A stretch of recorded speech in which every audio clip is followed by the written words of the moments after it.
Good morning, noon, or night, my fellow human nerds. It's your girl, Gabrielle, and this is Fortified Future, where we fortify our future by our day-to-day decisions. And yes, your girl is struggling today. She's kind of under the weather.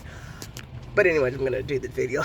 So, the last time I reported, that I was finding it kind of hard to, stick with what I had planned that I was going to do, kind of just falling off the bandwagon. And what do I do to kind of just keep that momentum? So I found three things. I did some researching, and the first was just reduce the amount of decisions you have to make in every day. I mean, that could be like reviewing your to-do list the night before and then first thing in the morning, or just making sure you have that plan, writing a to-do list for the day or the next day or the week or whatever, however you want to do it, because decision fatigue and mental exhaustion, they are real. And I'm not just saying they're real. There's studies out there that talk about people who if they had to take the SAT, afterwards, you're tired and you might not be able to focus and think about other things. Or if you just had to make decisions all day about should I eat cake or should I eat this healthy bar, whatever it is. If you just have to make decisions all day and you're just tasking it on yourself, it's kind of like running a marathon. Once you get done, you expect some time to rest.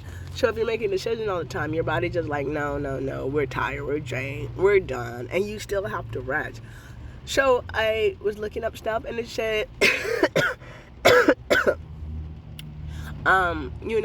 again, try to make your plan ahead of time. Instead of waking up and saying, should I go to the gym today or should I go Tuesday? Have it already in place. Know what you're going to do.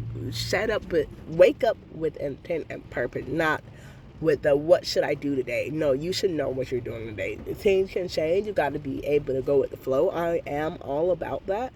But at the same time, having a plan in place might help. I will try to make sure my plan, I review it the night before and see if that helps. Step number 2 was the next action habit.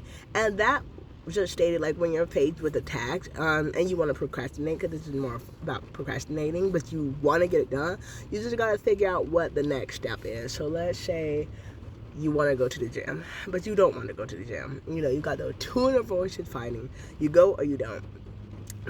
What the next thing to get you there? Maybe it's put your feet on the floor. Maybe it's to get dressed. You're still not going to the gym. You're just doing the next action step. Maybe it's to go outside and crank up your car. Still not going to the gym, just the next action step. Maybe it's just going to the gym parking lot. Maybe it's just going inside. Maybe it's starting. And it doesn't have to be going to the gym. That could be with anything that you have to do and you kind of procrastinate on. You just have to find what the next step. It could be a small, simple task. Because another thing, going to the gym isn't a huge task. But if you have a huge project you have to work on, and we talked about mental fatigue, earlier, you might just not. It might just be dragging on you and draining you, thinking that I have to do this. So just look at the tiny next step. Maybe it's preparing one slide, finding this amount of information for the slide. You just look at the next step and then try to take bite-sized pieces. The last thing I found was defining your why. There's a lot of researchers and a lot of smart people out there who said you really have to have a strong why. You have to know your why. I don't know. I would suggest doing that for them, but I know my strongest why in my life was because I want to. I remember there was a time I was younger, I wanted to go to overseas, I had no money, and I didn't know how I was going to make it, and whenever I told people I wanted to go to this country, they would say, why? And I really didn't have a good reason, but I had a good reason. I really said, because I want to. I just really want to. I don't know why I wanted to so bad, but I did. And that was the biggest reason, because come hell or high water, I knew I was going. And I did what I had to do because I wanted to. It wasn't oh, this will change my life in this kind of way. No. So I really learned that I can make things happen. I got me a scholarship. I was able to stay there for 3 months, and help learn language and stuff and things like that. So it was an amazing experience, but it kind of teaches you that your why is important. And again, you could follow the researchers. They've been trained for this. I haven't. They say, have a strong why, know what it is. But if your why is because you want to, and that is strong enough, you can go with that. Go with whatever works for you.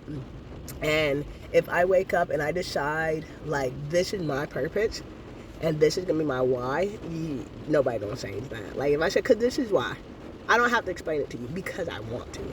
Or you could find, like, the real meaning, like they say do. Whatever floats the boat, whatever works for you. We learn, we grow together. So if you have any tips on how to stop procrastinating, what worked for you, or any tips on, like, just getting things done, getting up and